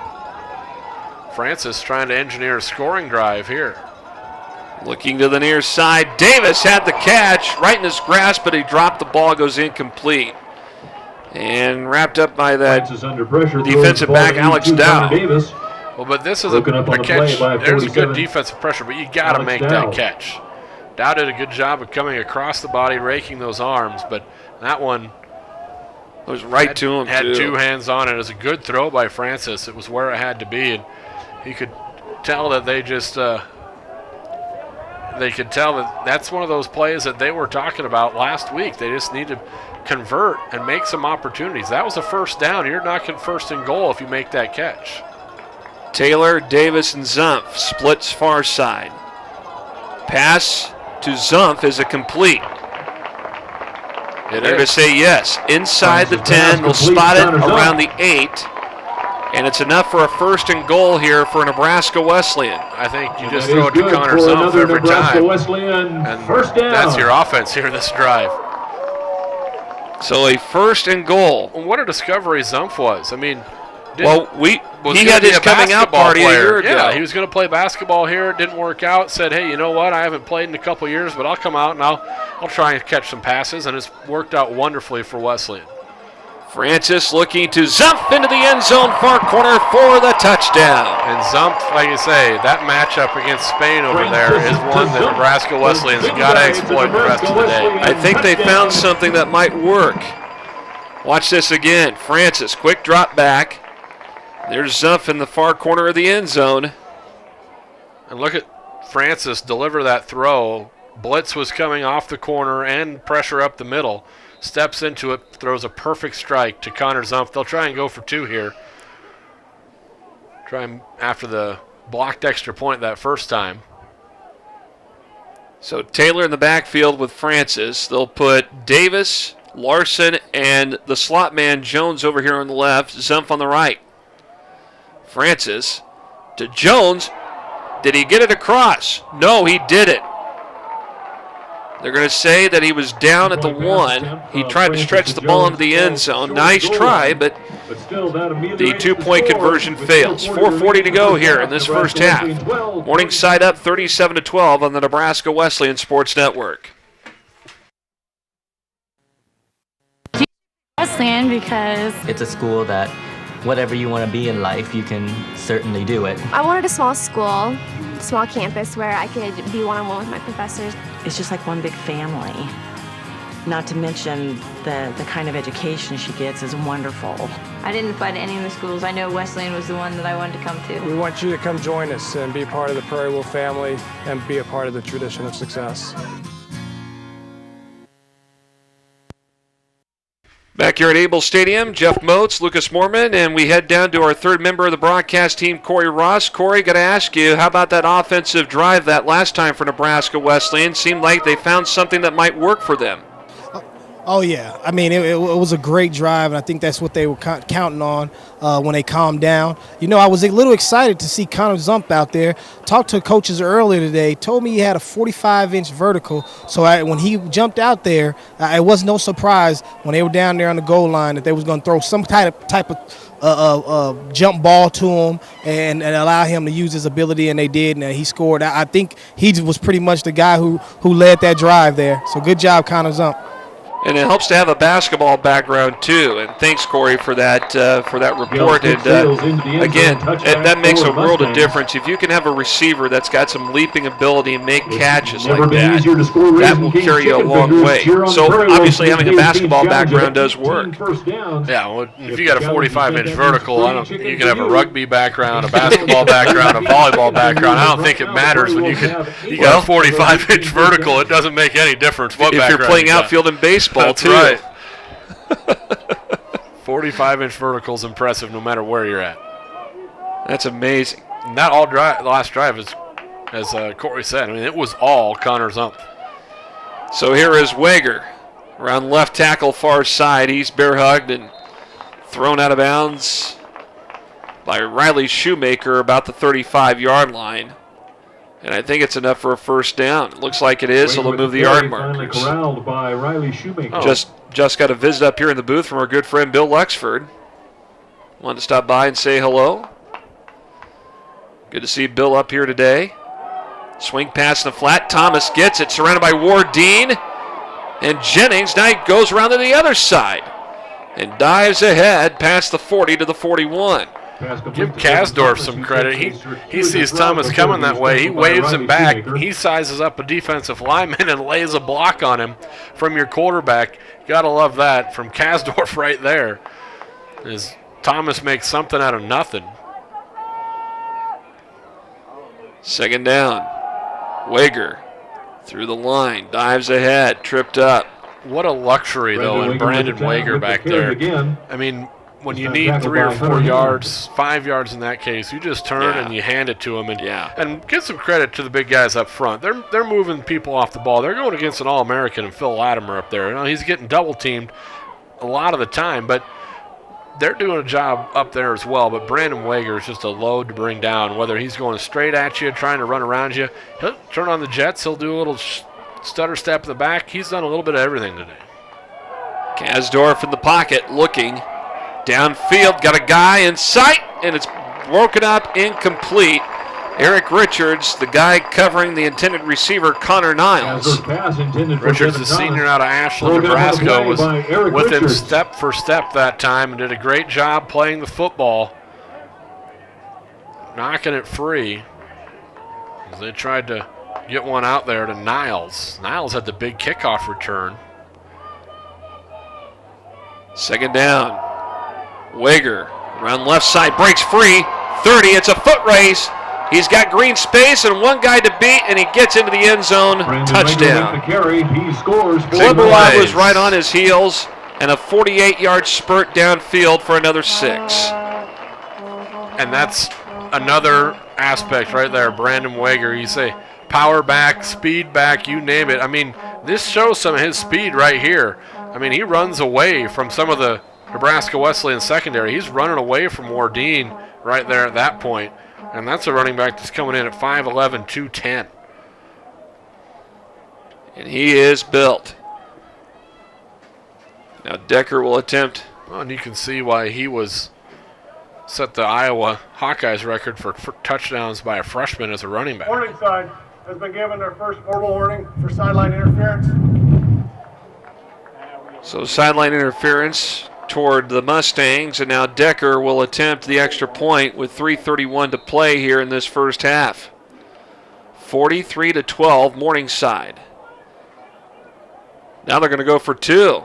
Swing pass to Lindemann, and the 2-point conversion is no good as Hunter Hand and Seth Wardeen make the stop. So with 3:31 to play before halftime, Morningside now extends their lead to 43-12. You should pick Wesleyan because it's a school that whatever you want to be in life, you can certainly do it. I wanted a small school, small campus where I could be one-on-one with my professors. it's just like one big family. Not to mention the kind of education she gets is wonderful. I didn't apply to any of the schools. I know Wesleyan was the one that I wanted to come to. We want you to come join us and be part of the Prairie Wolf family and be a part of the tradition of success.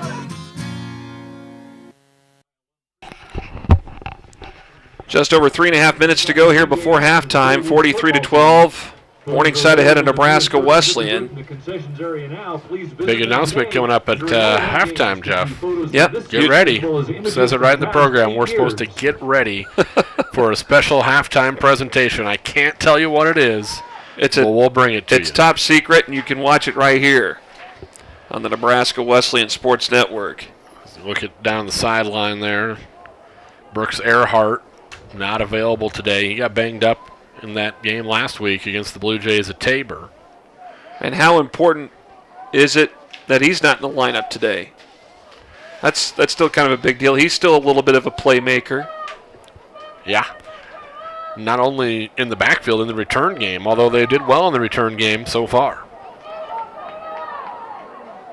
And a quick return, loose football, and Morningside might have picked it up. Yes, they did. I'm not sure there wasn't a face mask in there before that, but 88, Ryan Schneider. It is going to be Morningside football, it looks like. Schneider's return, short-lived. He fumbled the ball. Skylar Bauer, special teams player for the Mustangs, recovers it.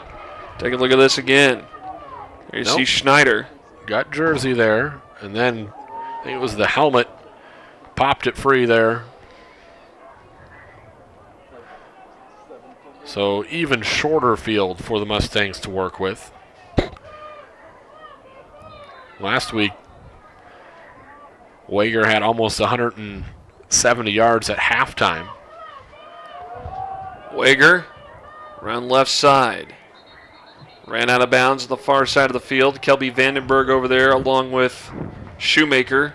He's ran out of bounds, but he's ran out of bounds after 11 yards. You got to flow to the football a little more, and that's, again, credit to the receivers and the line of the Mustangs. But Wager's just had tons of green space when he wants to go either left or right on those jet sweep type plays.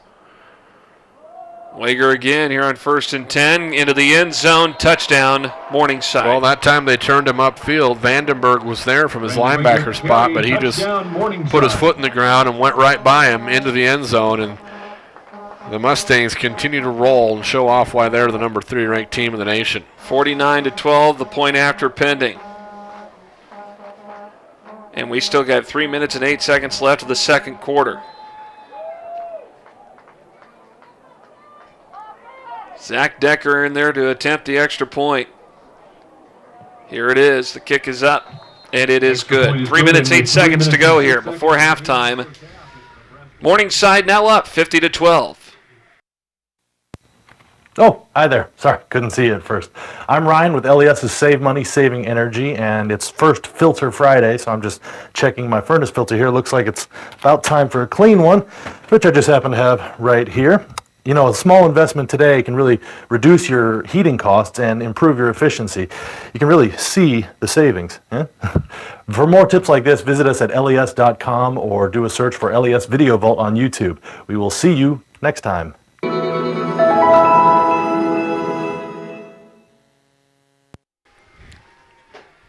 Still quite a few people here today. Good crowd on hand for Great crowd. The home opener for Nebraska Wesleyan as they find themselves down 50-12 to Morningside. And the one thing that really helps out, too, with the good turnout is the weather. The weather's been very good. Knock on wood, we've had some pretty solid weather for broadcasts the last 3 years. Had kind of the fog and heavy mist that Connor Zumpf kind of had his coming out party in when he made that grab to beat Doan in the end zone last year. But other than that, Coach Keller always has the sunny skies and no precipitation on order for us. I remember, I think my first or second year doing these broadcasts, there was a game with Dakota Wesleyan in town as Schneider with the quick return all the way to the 34-yard line. There was a time when Dakota Wesleyan was in Lincoln and it was snowing. And granted, it was early November, but it started snowing. Nothing really accumulating, but it was enough to be kind of a nuisance visually. but it really didn't make much of an impact on the game. But yes, we've been very fortunate to have very good weather.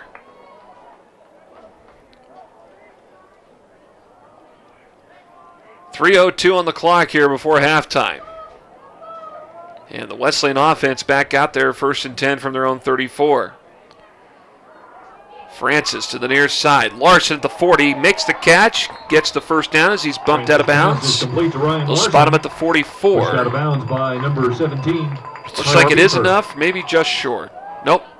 Again, basically a long handoff, just getting your receiver. This time it's Larson out there in space. Let's see if they pay a little more attention to Connor Zumpf over there, if they maybe bring a safety over the top to help out Spain, who's locked up with him again. Far side, top of your screen. Connor Zumpf, the matchup up there is now he comes up more press coverage. Francis, near side to Corey Jones, who's forced out of bounds at the 49-yard line. Forced out that time by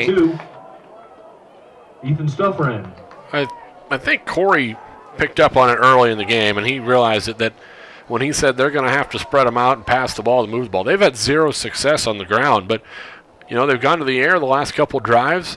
First 3 plays of this one, they've had success. 2nd and 5, some 5-yard gains on first down, opens up the playbook a little bit. Yeah, why change anything right now if you've had some success with throwing the football? Francis, over the middle, far side incomplete.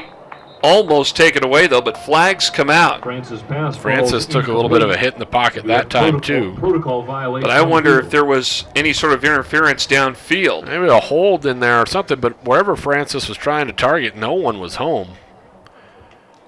As we get a verdict here.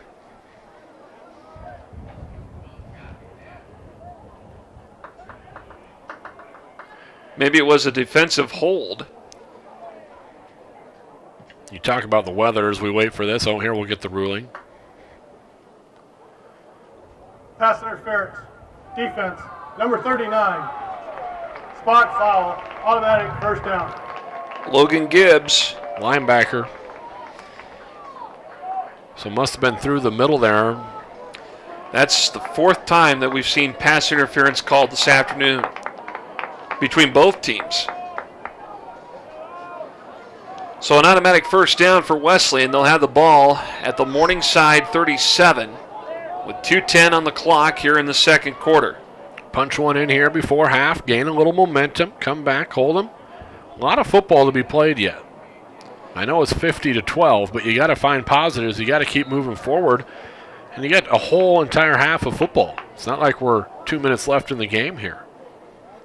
Francis in the pocket deep, throwing to the near side, and Joey Jones, the intended target. And it goes incomplete. And coverage by Biggs again, but we got Francis down on the turf at midfield. And take a look. He kind of just gets knocked down as he throws off his back foot that time. He's shaking his right hand, his right throwing hand. That's not good. Fairly key ingredient in the success of this Nebraska Wesleyan football team is Francis.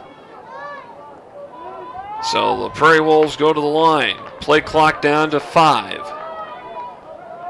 Just over 2 minutes left here in the half. Francis to Jones. Jones is bear hugged and.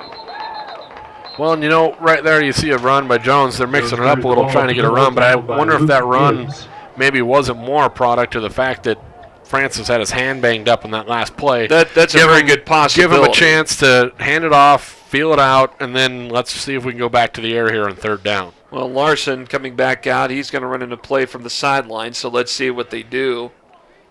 In many cases, when you got Larson, Davis, and Zumpf as your wideouts, they're going to throw the ball. In that one-on-one coverage. They're going to put Jones as a wideout here on the left side, too. That's Joey Jones.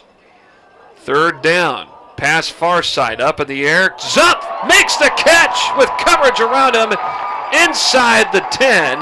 They're going to spot him at the 10-yard line. And there was safety help over the top that time as well.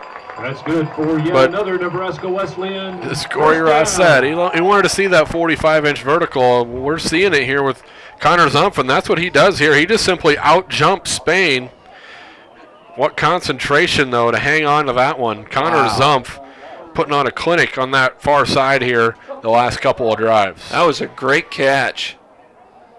First and goal, they'll say you're just at, if not inside that chalk for the 10-yard line. Oh, boy, we got some movement, and the flags come out. False start.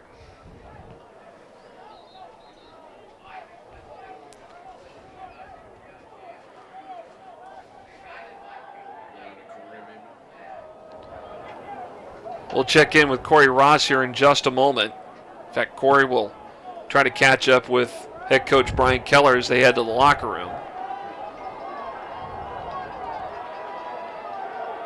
So the officials are discussing the situation.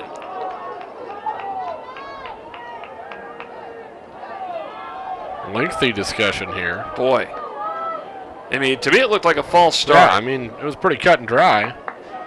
Maybe they're debating on who the false start was on. They're going to get together one more time here with 55 ticks left in this first half of action. They want to make sure they got it right.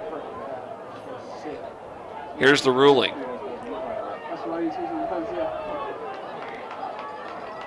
False start.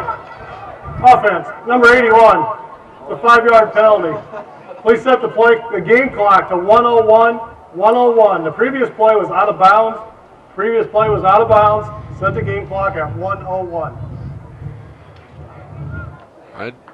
So that's what they were talking about, but that last play, I don't believe it was out of bounds. Connor Zumpf made the grab. It was a first down, but it was not out of bounds. Either way, they put 6 seconds back on the play clock.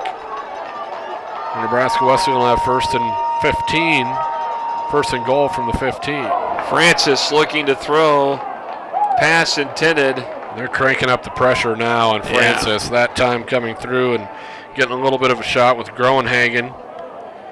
Looks like Jones was the intended target that time. Joey Jones could not make the catch. There's pressure on him. There was definitely a lot of pressure on Tyler Francis. Well, when you have all the receiver, you're sending your backs out, you're splitting your backs out, you're motioning them out of the backfield. There's no one back there to pick up that extra defender if they come on a blitz. Zumpf on the short side with Davis on the right. Both Joneses over here on the left. Francis over the middle, intercepted. Picked off. Still down the far sideline, still in play. Finally ran out of bounds. Interception made by Jason Vanderkooy. By number 10, Taylor James. Or Taylor James, I beg your pardon. Taylor James was the guy that made the interception. Still, though, a big play, and that's the first interception thrown by Francis today. Well, this time maybe he looked a little bit too hard for Connor Zumpf. His double coverage there through the middle. They tried to sneak one in. Now they are going to mark it back at the 26-yard line. They'll say he stepped out of bounds after they got together. And essentially what Morningside could do, they could probably run one more play and then maybe take a knee next play, or just take a knee now, but they're going to go there from the gun. They have 2 timeouts, 47 seconds left. The pace of their offense, they're going to try and move down the field. It's still the first half. I don't think you'll see Morningside taking a knee. Kasdorf throws a pass. It's complete to Devin Thomas for a first down. Clock stops with 41 seconds on the clock here in the second half. Quickly setting up, no huddle. Kasdorf again. Thomas in the flat at the 42, ran out of bounds at the 43. Ryan Kasdorf complete to Devin Thomas. Clock winding down here. That's the play clock. They'll reset that. 34 seconds on the clock. Saying this isn't almost even a hurry-up mode for Morningside. They go without this huddle all the time. They're just a little more urgent on getting the snap off.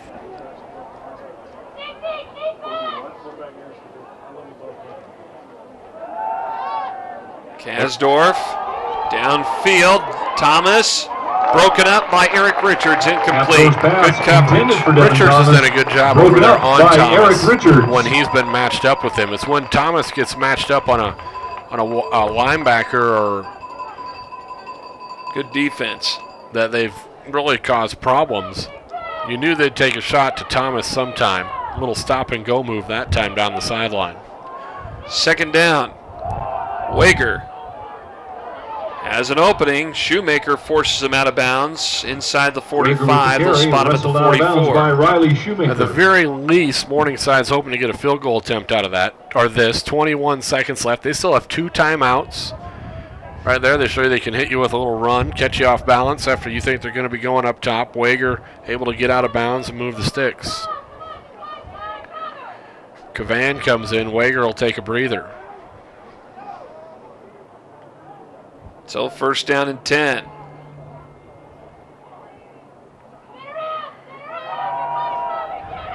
Here's a pass. It is complete to Tyler Cavan. Got out of bounds, stopped the clock. Little check down that time. Nothing open downfield for Kasdorf, so he just dumped it off to Cavan. Clock stopped at 15 seconds. About at least another, I'd say, 12 yards to be into a real field goal attempt situation. Kasdorf to Thomas, makes the catch, breaks a tackle, 10-5 touchdown. You take it to the house, and that way you don't have to worry about that long field goal attempt, Jeff. Off a tackler and moves into the end zone. Touchdown, Morningside. Such a dangerous player. Thomas, after the catch, the speedster, able to spin away, break tackles right here. Look at this. 2 guys right there, bounces free, and then that's all she wrote. 56-12 is where we stand with 9 seconds to go before halftime, and Zach Decker back in to attempt the extra point. Here's the kick. It is up, and that might have been blocked as it goes no good. So with 9 seconds to play, Morningside still up 56-12 on Nebraska Wesleyan. Back in just a moment. My first exposure to agriculture was my grandpa's farm. I just had a passion for it from the beginning. Hard work wasn't just talked about when we were growing up. It was done. The animals had to be taken care of. There's a pride in being able to say, those are our livestock. We know we're young, but Union Bank has given us a chance. We want to leave our son the legacy of family working together and working hard. Anything can be a lot of work, but when you find a passion, it's not near as hard. Nebraska Wesleyan football here on the Nebraska Wesleyan Sports Network. First game of our 2014 broadcast schedule. Stay tuned. We'll have something special here at halftime for you as well. Coming up here in just a few moments. And we'll check in with Corey Ross again here in a matter of moments too as we wind down the first half.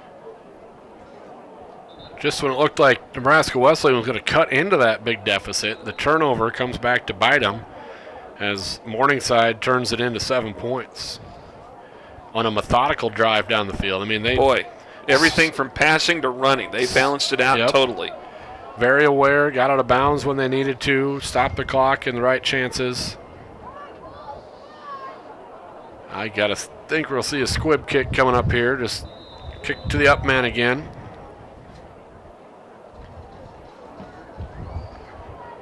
Indeed, that's what they do. But Schneider picks it up and runs into a tackle just across the 30-yard line. 3 seconds to go here before the end of the half. Kickoff returned by number 88, Ryan Schneider. And if you're Wesleyan, do you try to get at least one more play off or not? Or you just take the knee and go to halftime? I think you head into the locker room, you make some adjustments, you find what was working, which it's pretty easy if you look at the stat sheet to figure out what was working. It was throw it at the direction of Connor Zumpf. I'll give Francis some credit. He made some nice throws, but it's definitely the passing game where the success was a little more evident in that rushing attack, which was non-existent. So Francis under center.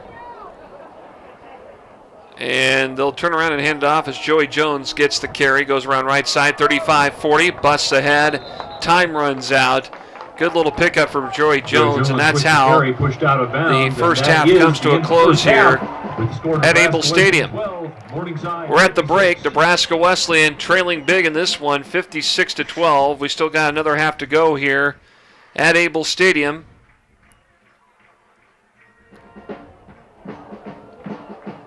And as we go to halftime, we'll take a break here, and we'll come back and try to get some comments here with more in just a moment here on the Nebraska Wesleyan Sports Network. You should pick Wesleyan because It's a school that whatever you want to be in life, you can certainly do it. I wanted a small school, small campus where I could be one-on-one with my professors. It's just like one big family. Not to mention the kind of education she gets is wonderful. I didn't apply to any of the schools. I know Wesleyan was the one that I wanted to come to. We want you to come join us and be part of the Prairie Wolf family and be a part of the tradition of success.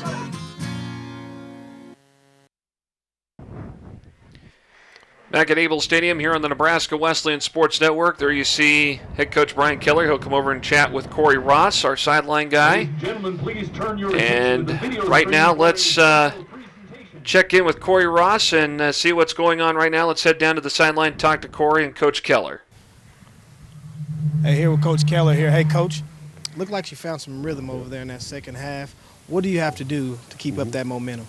Well, right now we can't really worry about the scoreboard. We just got to come out and play. You know, we got to play a lot better defensively right there, and offensively we're shooting ourselves in the foot. When we're not, we're doing some good things, you know. And like I said, I've never been in this situation before as a coach. Been coaching 30-some years, but they're awfully good, and we just want to come out in the second half and just try and build on some things and play a lot better. Yes, defensively you have to stop this high-scoring offense.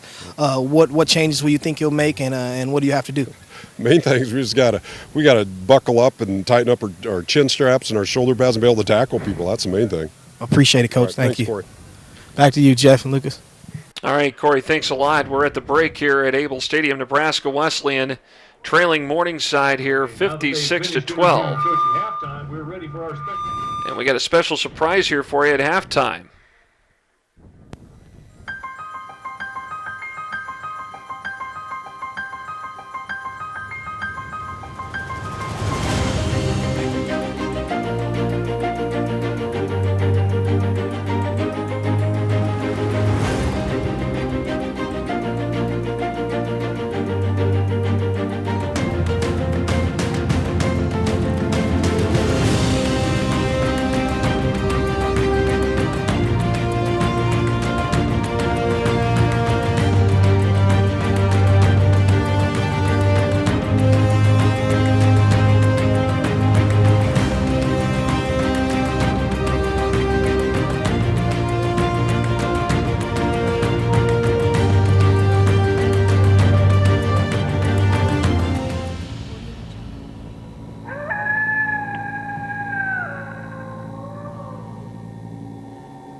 Our Prairie Wolf wants to meet P-Wolf Nation.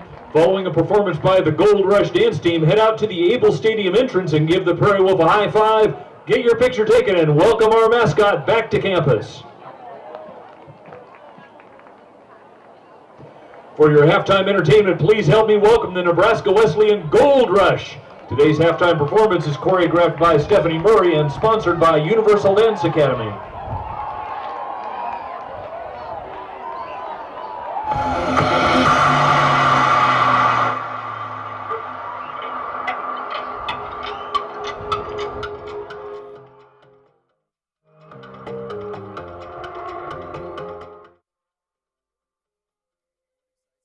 To build something that isn't there.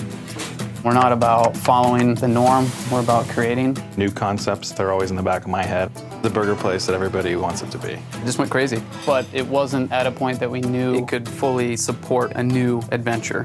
Sebastian's Table is everything I love about food. So Union Bank willing to take on a restaurant and give us a chance. We know there's always somebody there who will back us if we want to do something new. We don't want to slow down. We're ready to keep rolling. You should pick Wesleyan because It's a school that whatever you want to be in life, you can certainly do it. I wanted a small school, small campus where I could be one-on-one with my professors. It's just like one big family. Not to mention the kind of education she gets is wonderful.